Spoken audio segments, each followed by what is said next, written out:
Hi, hello, வணக்கம். Welcome to our channel. எல்லோரும் எப்படி இருக்கீங்க? கண்டிப்பாக நல்லா இருப்பீங்கன்னு நம்புகிறேன். ஓகேங்க, வாங்க இன்றைக்கி என்ன பண்ணுறதுன்னு வீடியோக்குள்ளே போய் பார்க்கலாம். வாங்க.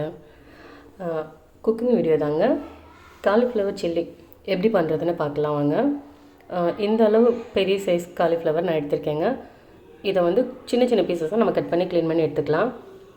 அதுக்கு முன்னாடி நம்ம ஒரு பாத்திரத்தில் தேவையான அளவு தண்ணி ஊற்றி அதில் ஒரு ஸ்பூன் மஞ்சள்தூள், ஒரு அரை ஸ்பூன் அளவுக்கு உப்பு போட்டு நல்லா அதை கொதிக்க விட்டுடலாம். அது அது பாட்டுக்கு கொதிச்சிட்ருக்கட்டும். இந்த ஸ்டேஜில் நம்ம கட் பண்ணி க்ளீன் பண்ணி காலிஃப்ளவர் எடுத்துகிட்டு வந்துடலாம். ஓகேங்க, தண்ணி நல்லா கொதிக்க ஆரம்பிச்சிச்சு. இந்த ஸ்டேஜில் நம்ம க்ளீன் பண்ணி எடுத்து வச்சுருந்த காலிஃப்ளவரை வந்து சேர்த்துக்கலாம். அதுக்கு முன்னாடி நான் இன்றைக்கி வந்து உங்ககிட்ட ஒரு ஸ்டோரி மாதிரி ஒன்று சொல்லணும்னு நினைக்கிறேங்க. ஓகேங்க, அதை நான் அப்புறமா சொல்கிறேன். வீடியோவில் போக நான் சொல்கிறேன். அதுக்கு முன்னாடி நம்ம இந்த தண்ணி நல்லா கொதிச்சிச்சு. காலிஃப்ளவர் இதில் சேர்த்துக்கலாம். என்ன மாதிரி ஸ்டோரினா, ஒரு ரொம்ப யூஸ்ஃபுல்லான ஸ்டோரி தாங்க. பார்க்கலாம் பின்னாடி ஸ்டோரியில் லாஸ்ட்டில் நான் சொல்கிறேன் இந்த ஸ்டோரியை. ஓகே, இப்போ காலிஃப்ளவர் வந்து நம்ம தண்ணியில் போட்டுட்டு ஒரு 10 மினிட்ஸ் அப்படியே விட்டுறணும். இப்போ 10 மினிட்ஸ் நான் போட்டு மூடி வச்சுட்டேன். இப்போ 10 மினிட்ஸ் ஆயிடுச்சு. இப்போ நம்ம இதை வந்து தண்ணியே இல்லாமல் நல்லா ஃபில்ட்ரு பண்ணி ஒரு பிளேட்டில் மாற்றி எடுத்துக்கலாம். இப்போ இதை வந்துட்டு நம்ம நல்லா ஒரு 2 தடவை 3 தடவை தண்ணியில் அலசிட்டு இன்னொரு பாத்திரத்தில் சேர்த்துக்கலாம். சேர்த்துட்டேங்க.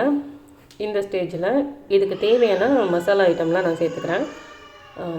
தேவையான அளவுக்கு மிளகாய்த்தூள் சேர்த்துக்கோங்க. உங்கள் காரத்துக்கு ஏற்ற அளவுக்கு சேர்த்துக்கோங்க.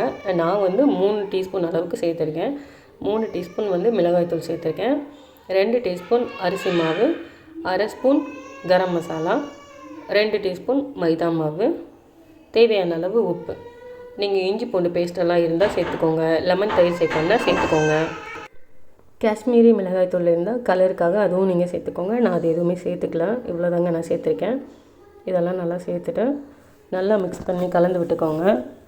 தண்ணி வந்து கொஞ்சமாக ஒரு ஒரு 2-3 டீஸ்பூன் அளவுக்கு மட்டும் தண்ணி சேர்த்துக்கிட்டால் போதும். ஜாஸ்தி தண்ணி சேர்த்துக்கக்கூடாது.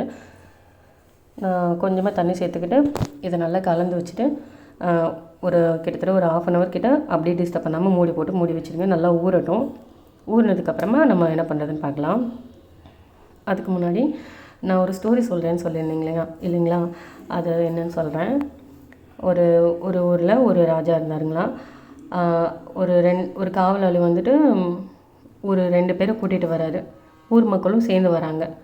ஒருத்தன் வந்து திருடன், இன்னொருத்தன் வந்து புலி வருதுன்னு சொல்லி ஒரு நாள் முழுக்க வேலை செஞ்சுட்டு இருந்த விவசாயிகளை வேலை செய்ய விடாமல் வேலையை கெடுத்தவன். 2 பேரையும் காவலாளி ஊர் மக்களோடு சேர்த்து கூட்டிகிட்டு வரான். அப்போது ராஜா கிட்ட சொல்கிறாங்க, இந்த மாதிரி ஒருத்தன் வந்து நம்ம அரண்மனையில் திருட வந்தான், இன்னொருத்தன் வந்து இந்த மாதிரி விவசாயிகளோட வேலையை டைம் வந்து வேஸ்ட் பண்ணிட்டான் அப்படின்னு சொல்லிட்டு கம்ப்ளைண்ட் பண்ணுறாங்க. வாங்க, அதுக்கு முன்னாடி நம்ம இந்த காலிஃப்ளவர் வந்துட்டு ஒரு 1/2 அன் ஹவர் கிட்ட நல்லா ஊறிடுச்சு. இப்போ வந்து ஸ்டவ்வில் வந்து கடாய் வச்சு எண்ணெய் ஊற்றி நல்லா எண்ணெய் கொதிச்சிருச்சு, சூடாயிடுச்சு. இந்த ஸ்டேஜில் நம்ம மிக்ஸ் பண்ணி வச்சுருந்த காலிஃப்ளவரை வந்து எடுத்து போட்டுடலாம். ஒன்று ஒன்றா கையில் எடுத்து போடுங்க. அப்படியே மொத்தமாக எடுத்து போடக்கூடாது, ஒட்டிக்கும். நம்ம ஒன்று ஒன்றா போட்டோன்னா நமக்கு கிளறி விடுறதுக்கும் ஈஸியாக இருக்கும். நல்லா தனித்தனியாக அழகாக நல்லா வருங்க, வெந்து வரும். ஓகே, அது நல்லா வேகட்டும். இப்போ வந்துட்டு ஸ்டோரிக்கு போகலாம். இந்த மாதிரி 2 பேரும் இந்த மாதிரி தப்பு பண்ணியிருக்காங்க. ஒருத்தன் திருட வந்தால், ஒருத்தன் வந்து விவசாயிகளை வேலை செய்ய விடாமல் நாள் முழுக்க வேஸ்ட் பண்ணிட்டான்னு சொல்லி சொல்கிறாங்க. நீங்கள் தான் வந்து சரியான தீர்ப்பு சொல்லணும்னு சொல்லிட்டு ஊர் மக்களோடு சேர்ந்து காவலாளி எல்லாருமே சேர்ந்து ராஜா கிட்ட சொல்கிறாங்க, அரசர்கிட்ட. அப்போ அரசர் வந்து சொல்கிறாரு, திருட வந்தவனுக்கு 100 சவுக்கடியும், வேலையை கெடுத்த அவனுக்கு ஒரு நாள் முழுக்க டைம் வேஸ்ட் பண்ணவனுக்கு 1000 சவுக்கடியும் கொடுக்கணும்னு சொல்கிறாரு. என்ன மகாராஜா இது அப்படின்னு கேட்டதுக்கு, ஆமாம், பணம் பொற்காசுகள் போனால் கூட நான் சேர்த்துப்பேன், பட் டைம் வேஸ்ட் பண்ணால் அந்த நாள் வந்து திருப்பி வராது, காலம் பொன் போன்றது அப்படின்னு சொல்லி அரசர் வந்து இந்த மாதிரி தீர்ப்பு சொல்லிடுறாரு. இதுலேருந்து என்ன சொல்ல வரேன்னா, ஏதாவது ஒரு விஷயம் செய்யணும்னு நினச்சிங்கன்னா அதை உடனே செஞ்சுடுங்க. நாளைக்கு செய்வோம், நாளான்னைக்கு செய்வோம் அப்படின்னு டைம் வேஸ்ட் பண்ணாதீங்க. ஒவ்வொரு நிமிஷமும் நமக்கு ரொம்ப முக்கியமானது. அதை தாங்க நான் சொல்ல வரேன். ஓகேங்க, இப்போ பார்க்கலாம். காலிஃப்ளவர் வந்து நல்லா வெந்து வந்துடுச்சுங்க. இந்த ஸ்டேஜில் நல்லா எடுத்துக்கோங்க. நல்லா பொன்னிறமாக வந்துருச்சு. இப்போ நம்ம செகண்ட் ரவுண்ட் போட்டுடலாம். ஓகேங்க, ஃபுல்லாக ரெடி ஆகிடுச்சிங்க காலிஃப்ளவர். பாருங்கள் எந்த அளவுக்கு நல்லா ரெடியாகி வந்திருக்குன்னு. என் பையன் தாங்க சாப்பிட்டு பார்த்து சொன்னான். நல்லா அவனுக்கு பொதுவாகவே இந்த மாதிரி சில்லி, சிக்கன் சில்லியோ இந்த மாதிரி எந்த சில்லி கொடுத்தாலும் அவனுக்கு ரொம்பவே பிடிக்கும். சூப்பராக இருக்குன்னு சொன்னாங்க. அவனுக்கு ரொம்ப பிடிச்சிருந்தது. நீங்களும் உங்கள் வீட்டில் இருக்க உங்கள் குட்டி சுட்டீஸ்க்கு இது மாதிரி செஞ்சு கொடுத்து அசத்துங்க. கண்டிப்பாக அவங்களும் விரும்பி சாப்பிடுவாங்க.